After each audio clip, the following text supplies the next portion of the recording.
축복이 예수님 은혜가 당신과 함께 하길 원해요. 예수님 사랑이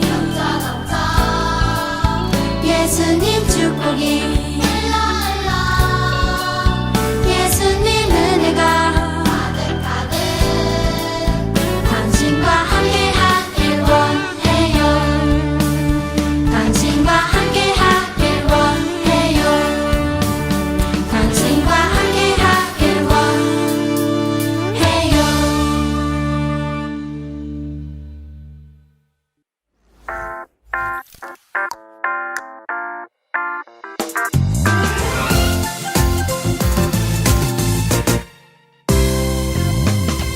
내가 천지를 만드신 하나님 아버지를 내가 믿사오며 그 외아들 우리 주 예수 그리스도를 믿사오니 이는 성령으로 잉태하사 홍정녀 마리아에게 나시고 본디오 빌라도에게 고난을 받으사 십자가에 못 박혀 죽으시고 장사한 지 사흘 만에 죽은 자 가운데서 다시 살아나시며 하늘에 오르사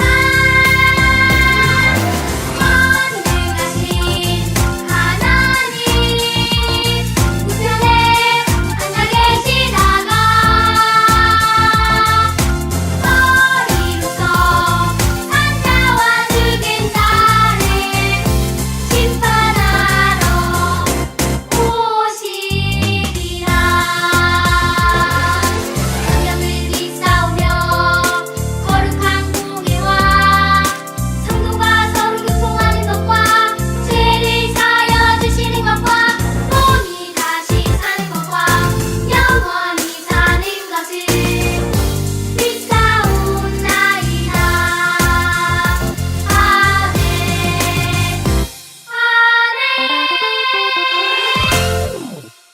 오늘 함께 보실 하나님의 말씀은 창세기 4장 7절 말씀입니다. 내가 선을 행하면 어찌 낯을 들지 못하겠느냐? 선을 행하지 아니하면 죄가 문에 엎드려 있느니라.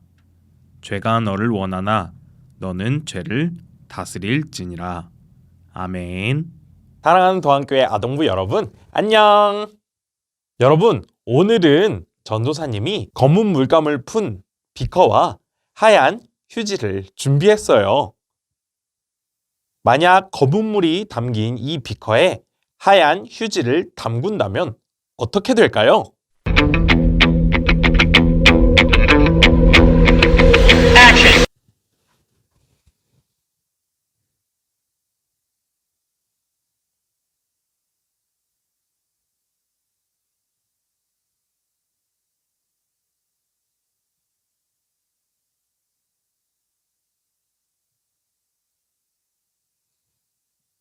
천에 아주 적은 부분만 검은 물에 닿았을 뿐인데 검은 물이 순식간에 천을 타고 올라와 검게 물들였어요.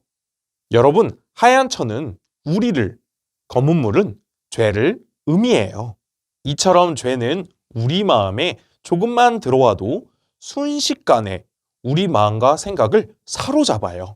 그러니 우리는 죄에게 작은 틈이라도 절대 내어주어서는 안 된답니다.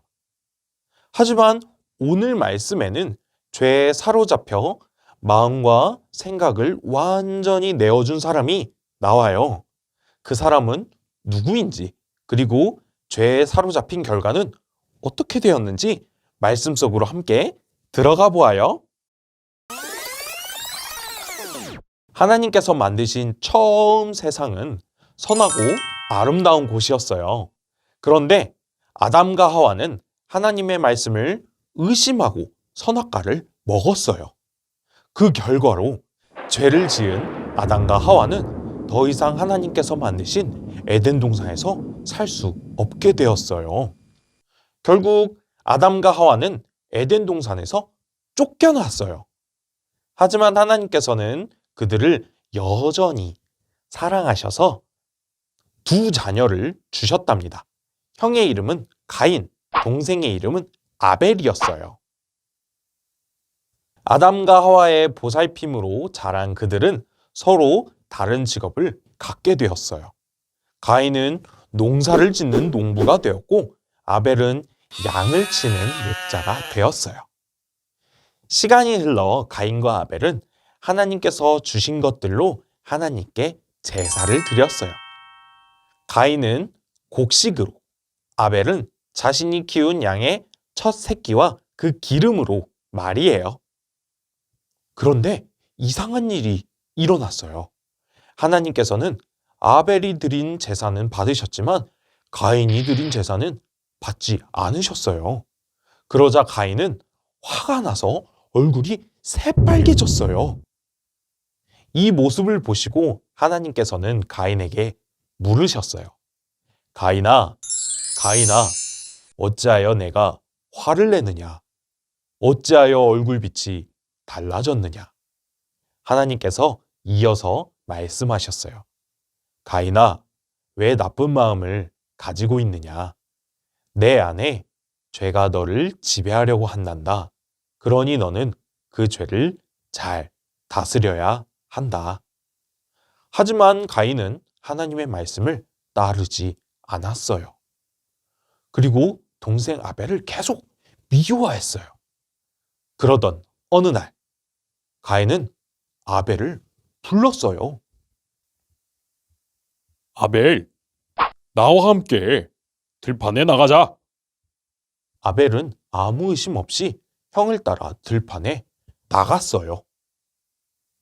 그런데 거기서 일이 벌어졌어요. 화를 참지 못한 가인이 동생 아벨을 죽이고 만 거예요.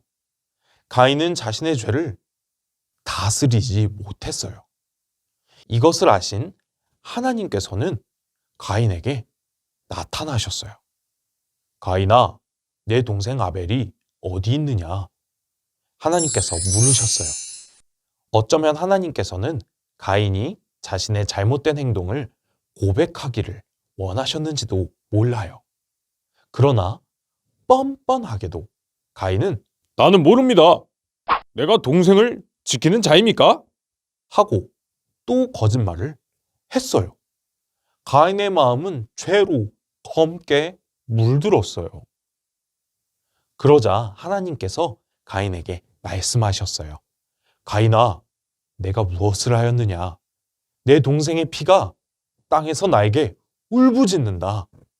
너는 이제 땅에서 저주를 받을 것이다. 내가 밭에서 아무리 열심히 일해도 땅이 너에게 곡식을 주지 않을 것이다. 너는 이 땅 위에서 쉬지도 못하고 떠돌아다니게 될 것이다. 그러자 가인이 하나님께 말했어요. 이 형벌은 제가 짊어지기에 너무 무겁습니다. 오늘 이 땅에서 저를 쫓아내시니 하나님을 뵙지도 못하고 이 땅에서 쉬지도 못하고 떠돌아다니게 될 것입니다.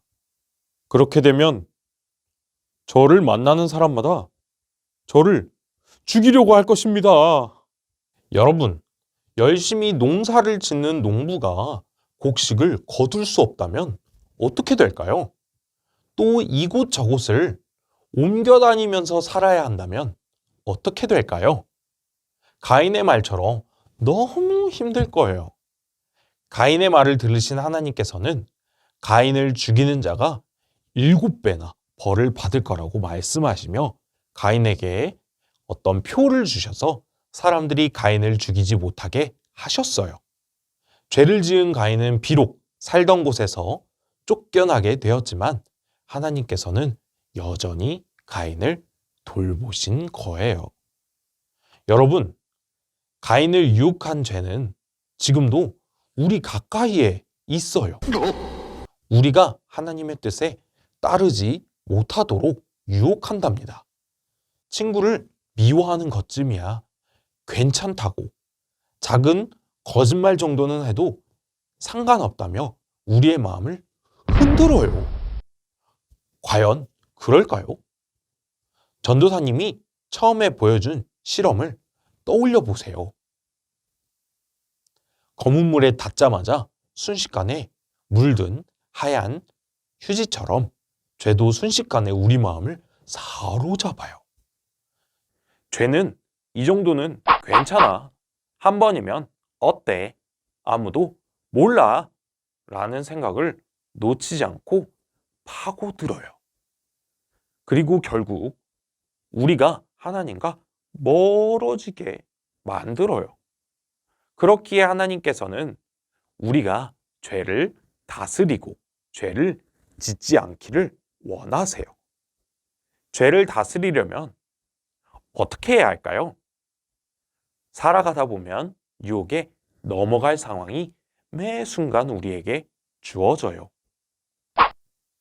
그럴 때마다 죄의 우리 마음을 내어주지 말고 최대한 죄와 멀리 떨어져야 해요. 둘째로, 죄를 지었을 때 즉시 멈추고 회개해야 해요. 우리는 연약한 존재이기 때문에 아무리 노력해도 종종 죄를 지어요. 하지만 죄를 지었을 때 하나님께 나의 죄를 솔직하게 고백하고 잘못을 뉘우치도록 해요. 마지막으로 무엇보다 가장 중요한 것은 하나님의 음성에 귀를 기울여야 해요. 하나님께서는 우리가 죄를 짓지 않도록 우리의 마음을 돌보시는 분이에요. 하나님 곁에 꼭 붙어 있는 것이야말로 우리가 죄를 다스릴 수 있는 가장 확실한 방법이랍니다. 죄로부터 우리 마음을 지키시는 하나님을 의지하고 그분의 뜻을 구해야 해요. 동안교회 아동부 여러분, 여러분이 언제나 하나님을 가까이 하며 죄를 멀리 하는 하나님의 나라의 어린이가 되기를 바래요.